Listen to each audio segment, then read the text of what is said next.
All right, pull up a chair because this week in cybersecurity felt like someone turned the AI dial to 11 and then snapped it off. So for the week of March 1st, let's start with the big one.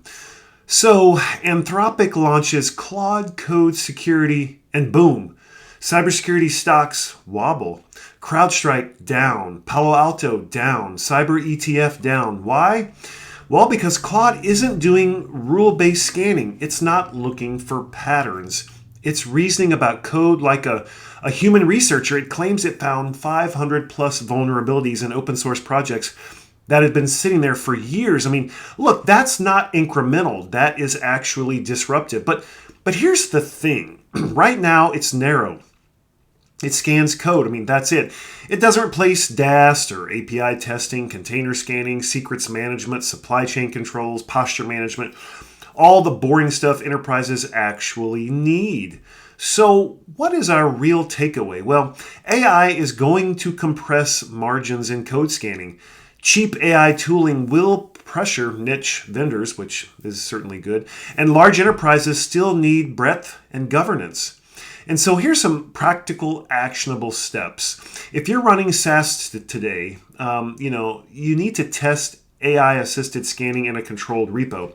But do not rip out your existing AppSec stack without understanding the coverage gaps you have. Start asking your vendors how their AI capabilities differ from generalized LLMs. I mean, look, this isn't the end of AppSec, but pricing pressure, that certainly should be coming. Now, let's flip to the offensive side. AWS, CrowdStrike, Sophos, all reporting the same thing. AI is not creating new tradecraft. No, it's creating speed. I mean, breakout times dropping to minutes. Data exfiltration happening in 6 minutes. Low-skilled attackers scaling like full teams. I mean, there was a FortiGate campaign where the attacker didn't use 0 days. They didn't use advanced exploits. They just targeted exposed management ports without MFA. We talk about the basics over and over. And used AI-generated scripts from Claude and DeepSeek to automate recon. Bloodhound, Impacket, the classics. Translation is, look, AI is the great equalizer for mediocrity. You need to patch your exposed services. We say this every single episode. Enforce phishing-resistant MFA. Remove public management interfaces. Why would you want those exposed to the entire internet? Monitor breakout time. I mean, can you actually detect lateral movement in under 30 minutes? Because the bad guys, they're not smarter. They're not more brilliant. They're just faster. Well, then we've got, Diesel Vortex. It's a phishing-as-a-service kit targeting trucking and freight platforms. Now, it hit 52 domains, 57,000 targets, 1,600 stolen creds. I mean, why logistics? Well, high transaction volume, distributed workforce, lower security maturity. And here's the part that should really make you lean forward. They left a Git directory exposed. I mean, researchers pulled the whole back end, victim databases, Telegram logs, fraud workflows, elite criminals still making rookie AppSec mistakes. So here's what you need to do. If you operate in high volume transaction industries, well, any industry, you need to implement phishing resistant MFA, like FIDO2, passkeys, audit for exposed dev artifacts like Git directories. Reevaluate industries in your supply chain that may be soft targets. We talk about your third-party risk management because attackers are specializing now by sector. Well, now here's the irony. Claude Code Security launched. We talked about, and researchers are disclosing multiple vulnerabilities in Claude Code itself. Now, malicious repo files could run commands before trust prompts or steal API keys, bypass MCP approval, and of course redirect your network traffic. I mean, think about it. It's the classic supply chain attack pattern. If you open a repo, you trust it. But in AI-powered dev environments, well, config files are executable. I mean, that's new. So here, look, some practical steps you can take. Treat AI tool configs just like their production code. Restrict repo-level config modifications. Assume malicious PRs will include hidden config logic. Block outbound network activity until your trust is established because, AI development tools are now part of your attack surface.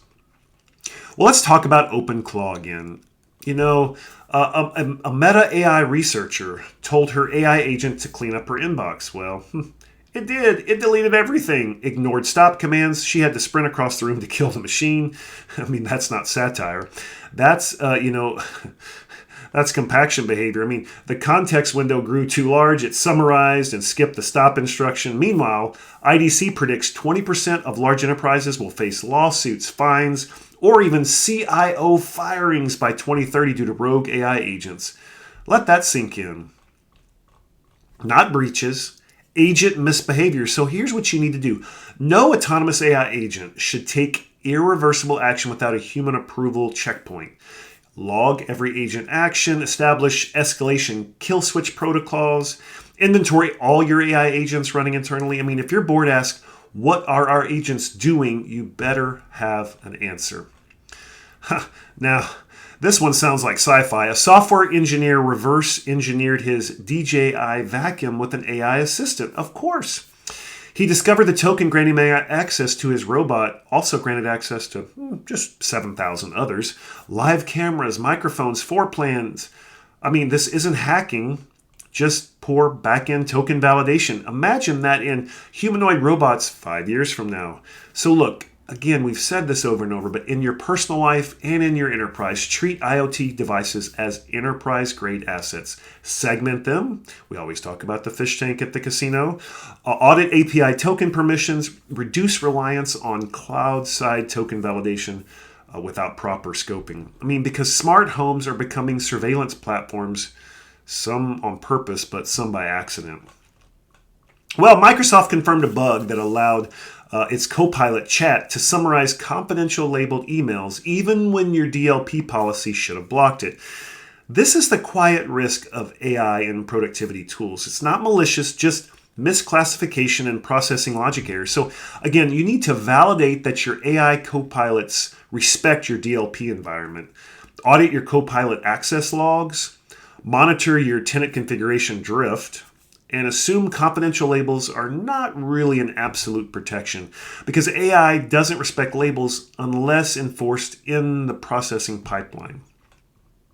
Well, attackers are bypassing MFA by abusing OAuth device code flow. So here's how it is. User logs into a legitimate Microsoft site, enters a code, but the code authorizes the attacker's device. No credential theft, just token theft. And once they have the OAuth token, well, boom, persistent access. So you need to make sure you've disabled device code flow unless just absolutely necessary. Restrict your OAuth app registrations. Hopefully, again, that's a basic. Hopefully you were already doing that.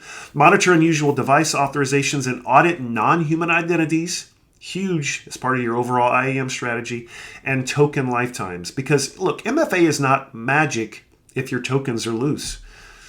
And finally, the Pentagon may label Anthropic a supply chain risk because Claude won't remove safeguards for autonomous weapons or mass surveillance use. I mean, that's unprecedented. An American AI firm being potentially blacklisted like Huawei. I mean, this isn't just cybersecurity. This is geopolitics plus AI governance plus national security. And it signals really something bigger. AI providers are becoming critical infrastructure. Who would have thought that? Now, security leaders, we need to think about vendor AI reliance, classified system integrations, dependency mapping, AI supply chain risk. Unfortunately, this isn't theoretical anymore.